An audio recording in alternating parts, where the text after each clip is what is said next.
Hello, this is Dr. Mercola, and today we're here with another Facebook question and answer session. And our first question today is from Kay Hickman from Austin, Texas. And Austin is definitely one of my favorite towns, along with Boulder and Portland, Oregon. And it's just really full of a lot of people who are really interested and passionate about taking good care of their health. And her question today is, I drink a full blender full of fruits and veggies every day, and I use a Vitamixer and get all the fiber. Of what benefit would it be to me to juice instead of using all of the fruits and vegetables? And also, what juicer is the best without spending a couple $1,000s? Well, Kay, that was excellent questions, and it really allows me to expand on the importance of juicing. And it's a discipline that I do every day. And why do I do it? Largely because it's somewhat of a challenge for me, and I would suspect for most people viewing this, to get enough vegetables in their diet every day. That really is the challenge. And really, vegetables are one of the keys, actually, to making sure you're getting healthy. For a number of reasons. One is it's loaded with lots of good fiber. It's low in sugar. It's full of micronutrients that are powerful antioxidants. And perhaps one of the most important ones is it actually feeds the good bacteria in your gut, and it helps suppress the growth of bad bacteria and yeast and anaerobes. So one of the most important things you can do is making sure you get enough vegetables. So most people don't eat vegetables for breakfast, and some have it for lunch and maybe dinner.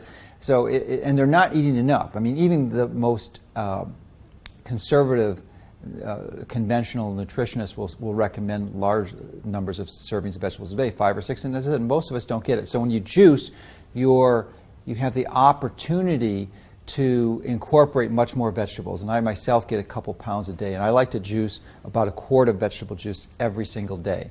And that really helps me fill my supply. So there are several ways to do that, and as you mentioned in your question, you can use a Vitamixer, and I've had a Vitamixer for well over 20 years now, so it's definitely a useful kitchen appliance, and it can certainly perform a lot of good functions. But one of the ones I do not recommend it for is juicing your vegetables for a number of reasons. The first one is that it spins it at a very high rate so that the heat will damage some of the micronutrients in there. But more importantly, it really combines all the fiber in there, so it's going to limit the amount of vegetables that you'll be able to eat. And one of the benefits of juicing is that when you separate the fiber from the juice, you're able to get the vast majority of the nutrition that's embedded in the vegetables into your body, because the fiber has some benefit. And I'll mention what you can do with that in a moment. But clearly, the most significant benefit of vegetables are in the juice that you extract. So when you prepare it, juice, and it really shouldn't be called juice in a Vitamixer, because it's a blender. It's not a juicer at all. And so you're going to limit the amount of juice you're going to be able to drink. And it really doesn't taste that good for the most part unless you throw in fruit. And many people, and I would imagine even yourself, are doing that because otherwise vegetable pulp blended like that isn't going to be very palatable.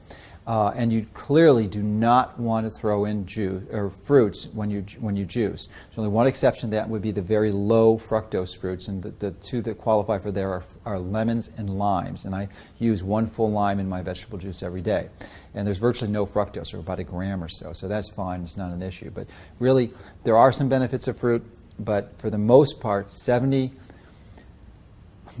average typical amount of fructose that the average American is consuming is about 75 grams a day, and we need somewhere between 15 and 25 to be the maximum limit. So if you fall in that, then you probably could have a little juice and you could indulge yourself. But if you're regularly throwing apples or even carrots or some other fruits in there, with the exception maybe some berries, you're more likely causing more harm than good. So the last part of your question really is related to what type of juicer should you get. And certainly, there's not many that cost a couple $1,000s. The only one I could think of would be the Norwalk juicer. Most of them are under $1,000, but typically you're going to want to spend more than $100. Anything less than $100 is not going to last you for a long time, although you may want to just try one, but it might be better to buy a really good one used on eBay or Craigslist than getting an inexpensive one. So there's basically 2 different types of juicers. You can get a centrifugal juicer, which supposedly, one of the benefits is it juices real quickly, but it's going to, first of all, make a lot of noise, and it's not going to give you a lot of juice. It's very difficult to clean up, so I would definitely not recommend a centrifugal juicer.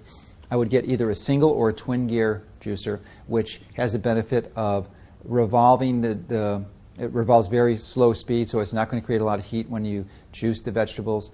And additionally, it's relatively easy to keep up, and it's very quiet, so you're not going to wake up your whole house if you happen to be juicing in the morning. So typically the range on these is probably high $200s to $500, depending on the quality and the brand.